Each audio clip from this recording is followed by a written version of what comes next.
Welcome comrades to 1984 Lore, the channel for all things 1984, and today we shall dive into the complicated mind of Winston Smith himself, and ponder the question, was Winston unwittingly employing doublethink the entire novel?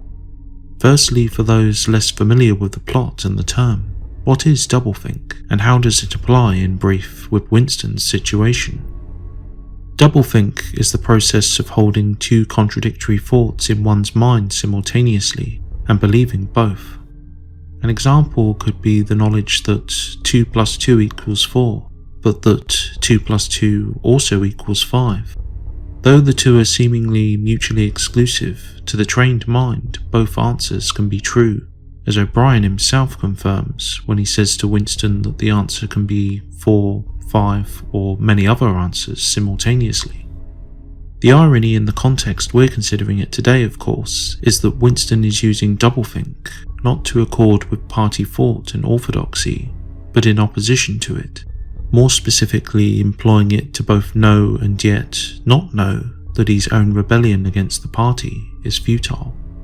Sadly for Winston then, his problem may not necessarily be that he is completely incapable of using doublethink, but that he's applied it unwittingly and incorrectly, at least from the party's perspective. This is, I believe, what O'Brien is directly referring to in their iconic scene in the Ministry of Love. O'Brien steps into the cell and Winston, forgetting himself, blurts out, "They got you too?" To which O'Brien replies with his own memorable line, "They got me a long time ago." I've already focused on this iconic line in its own dedicated video, but it's what comes next that is relevant here. Quote, "You knew this, Winston," said O'Brien. "Don't deceive yourself. You did know it. You have always known it." Yes, he saw now he had always known it.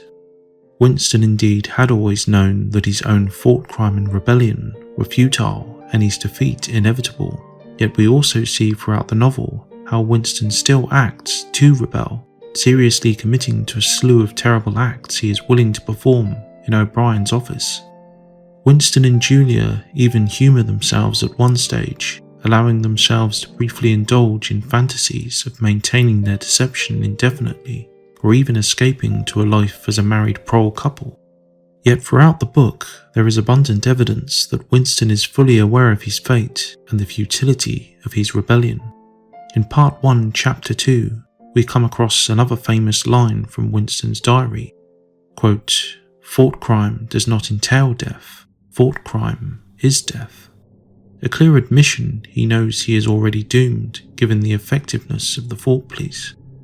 This tacit admission of his own ultimate fate is even a dark thread through his otherwise happy affair with Julia. Julia, of course, very much believes that they can continue evading detection indefinitely, that if they were clever and careful, they could carry on. To be fair to her, Julia had had previous affairs and successfully avoided the thought police for 10 years prior to her affair with Winston, an impressive run then, and perhaps enough to justify her own confidence. Winston, however, is her pessimistic opposite, lamenting that they were the dead, a statement Julia vehemently denies. "We're not dead yet," she bites back, yet by the very end of their time together, even she parrots the phrase in the seconds before the reveal of the telescreen in Charrington's shop. Long before this too, when the couple began using the room as their meeting place, Winston deep down knew it was suicide, that exposure was inevitable. Indeed, Julia herself at the beginning of their affair openly states that no hiding place can be used more than a couple of times, yet by this point it seems she has tacitly accepted too that they will be caught and just goes with it. Interestingly too, musing on his feelings and relationship with O'Brien, Winston knows to an extent that he could very well be an enemy, even openly saying this does not matter, that perhaps he longed simply to be understood and that whether O'Brien was a friend or an enemy was ultimately irrelevant. For me, just to nail home this point, the biggest red flag was in the meeting when, if we step back and really consider things, was a clear acknowledgement that not only was Winston already exposed, but that O'Brien himself had watched him. I've already done a dedicated video going into the ins and outs of my theory, but the fact that O'Brien understands Winston's finishing of his line, "We shall meet in the place where there is no darkness," this is a strong indication that O'Brien had creepily been watching him and even talking to him as he slept through his telescreen. Unfortunately, even then, Winston seems to just want to believe that O'Brien is who he appears to be at this point.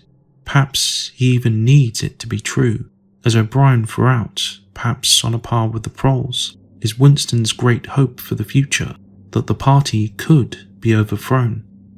This scene to me is a very clear demonstration of Winston's self-deception, as O'Brien would call it, or his very own application of doublethink. Winston shows us throughout how he knows rebellion is a futile venture, that he even suspects O'Brien is an enemy, yet speaks and acts as if rebellion is possible, at least for a time, and that O'Brien really is a Brotherhood member in this scene. We know Winston believes the latter too, as he is memorably shocked at O'Brien's appearance in the cell, so much so that he even temporarily forgets the presence of the telescreen. It was at this point that O'Brien finally steps in to break the delusion. Throughout the novel, Winston had both believed in O'Brien and not believed in him. He had known rebellion was futile, but acted as a rebel regardless. In an odd and specific sense then, Winston Smith, our ultimate rebel against the party, was an unwitting master practitioner of one of the party's most fundamental mental controls after all. A final quick support for this is also his attitude towards his other great hope for the future, the Proles. We see that Winston both admires and is disgusted by the Proles. In his own way, he agrees with the party ideology concerning the Proles, that they are mindless and unable to use their overwhelming strength to crush the party. He recalls one day how a group of Prole women fought over a scant supply of cookware, lamenting how they never got so angry at something that really mattered. He also describes how the lottery is the sole reason many Proles carry on living and generally looks down on them. Yet despite all of this, Winston also feels they are the ultimate salvation of humanity, that if there is hope, it lies in the Proles. Right before his arrest, we see him consider the large Prole woman with an almost religious-like reverence. These conflicting and exclusive attitudes, then, also seem indicative of Winston's own unwitting use of doublethink. But what do you think? Was Winston employing doublethink throughout the novel? Write your thoughts and objections in the comments section. And remember, if there is hope, it lies with the Proles.